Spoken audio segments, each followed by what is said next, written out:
ಹುಬ್ಳಿಯ ಘಟನೆ ಏನಿದೆ, ಮಹಿಳೆಯನ್ನ ವಿವಸ್ತ್ರ ಮಾಡಿರ್ತಕ್ಕಂಥ ಘಟನೆ ರಾಜ್ಯದ ಹುಬ್ಳಿ ಸುದ್ದಿ ಆಗಿಲ್ಲ, ರಾಜ್ಯದಾಗಿಲ್ಲ, ದೇಶದ ಸುದ್ದಿ ಆಗಿಲ್ಲ. ಜನ ಕಾತರತೆಯಿಂದ ಕಾಯ್ತಾ ಇದ್ದಾರೆ ಸತ್ಯಾಂಶ ಹೊರಗಡೆ ಬರಬೇಕು ಅಂತೇಳಿ.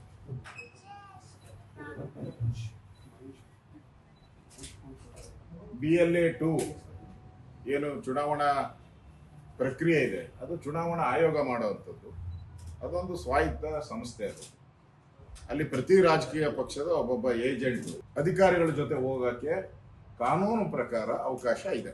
ಆ ಕಾನೂನಿನ ಅವಕಾಶದ ಅಡಿಯಲ್ಲಿ ಅಲ್ಲಿ ನಮ್ಮ ಹಿಂದೆ ಕಾಂಗ್ರೆಸ್ ಅಲ್ಲಿದ್ದಂಥ ಲೀಡರು ಈಗ BJP ಲೀಡರ್ ಆಗಿದ್ದಾರೆ. ಸೊ ಅವರು ಆ BLA-2 ಆಗಿ ಅವರ ಕರ್ತವ್ಯವನ್ನ ಮಾಡ್ತಾ ಇದೆ. ಅದು ಅಲ್ಲಿನ ಸ್ಥಳೀಯ ಕಾರ್ಪೊರೇಟರ್ಗೆ ಇಷ್ಟ ಆಗಲಿಲ್ಲ. ಅವರು ಪೊಲೀಸರ ಮೇಲೆ ಧಮಕಿ ಹಾಕಿ ನಿನ್ನ 24 ಗಂಟೆಯಲ್ಲಿ ಸಸ್ಪೆಂಡ್ ಮಾಡ್ತೀನಿ ಅಂತೇಳಿ ಧಮಕಿ ಹಾಕಿ ಈ ಹೆಣ್ಣು ಮಗಳ ಮೇಲೆ ಅರೆಸ್ಟ್ ಮಾಡಕ್ಕೆ, ಒಬ್ಬ ಹೆಣ್ಣು ಮಗಳನ್ನ ಅರೆಸ್ಟ್ ಮಾಡಕ್ಕೆ 40 ಜನ ಪೊಲೀಸರು ರಿಸರ್ವ್ ವ್ಯಾನ್ ಕರ್ಕೊಂಬಂದ್ರು. ಏನು ಮೊದಲೇ ನಾನು ಕೇಳ್ತೀನಿ, ಅವೇನು ಟೆರರಿಸ್ಟ, ಏನು ಆ ಥರ ಮರ್ಡರ್ ಕೇಸ್? ಅದು ಏನು ಅಲ್ಲ, ಚುನಾವಣಾ ಗಲಾಟೆ. ಚುನಾವಣಾ ಗಲಾಟೆಗೆ ಎಷ್ಟು ಪೊಲೀಸರು ತಾಳ್ಮೆ ಇರಬೇಕಾಯ್ತು, ಅಷ್ಟಿದ್ದಿದ್ರೆ ಸಾಕಾಗಿತ್ತು. ಇದು ಒಂದು ಪಾರ್ಟ್. ಇನ್ನೊಂದು ಪಾರ್ಟಿಗೆ ಬನ್ನಿ.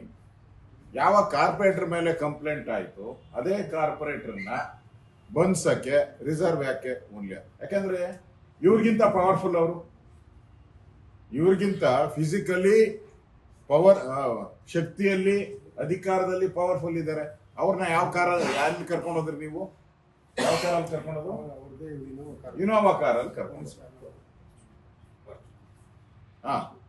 ಅರೆಸ್ಟ್ ಮಾಡಿದ್ರೆ ಕಾಂಗ್ರೆಸ್ ಅವ್ರಿಗೆ ಇನೋವಾ ಕಾರ್, ಪಬ್ಲಿಕ್ ನ ಅರೆಸ್ಟ್ ಮಾಡಿದ್ರೆ ಅವ್ರಿಗೆ ಪೊಲೀಸ್ ವ್ಯಾನ್. ಇಲ್ಲೇ ಸ್ಪಷ್ಟವಾಗಿ ಗೊತ್ತಾಗ್ತಾ ಇದೆ ತಾರತಮ್ಯ ಮಾಡ್ತಾ ಇದ್ದಾರೆ. ಇದರಿಂದ ಇವತ್ತು ಇದಾದ್ಮೇಲೆ, ಘಟನೆ ಆದ್ಮೇಲೆ ಹೋಮ್ ಮಿನಿಸ್ಟ್ರು ರಿಯಾಕ್ಷನ್ ಮಾಡಿದ್ರು, ಮುಖ್ಯಮಂತ್ರಿಗಳು ರಿಯಾಕ್ಷನ್ ಮಾಡಿದ್ರು, ಪೊಲೀಸ್ ಅಧಿಕಾರಿ ರಿಯಾಕ್ಷನ್ ಮಾಡಿದ್ರು. ಯಾವ ಆಧಾರದ ಮೇಲೆ ಮಾಡಿದ್ರು? ಯಾವ ತನಿಖೆ ಆಗಿತ್ತು? ಯಾವ ತನಿಖಾ ವರದಿ ಬಂದಿತ್ತು? ಸತ್ಯಾಸತ್ಯತೆಯನ್ನ ನೋಡುವಂಥದಕ್ಕೆ ಎನ್ಕ್ವೈರಿ ಆಗಬೇಕು. ಆ ಎನ್ಕ್ವೈರಿ ಆಗಿತ್ತ?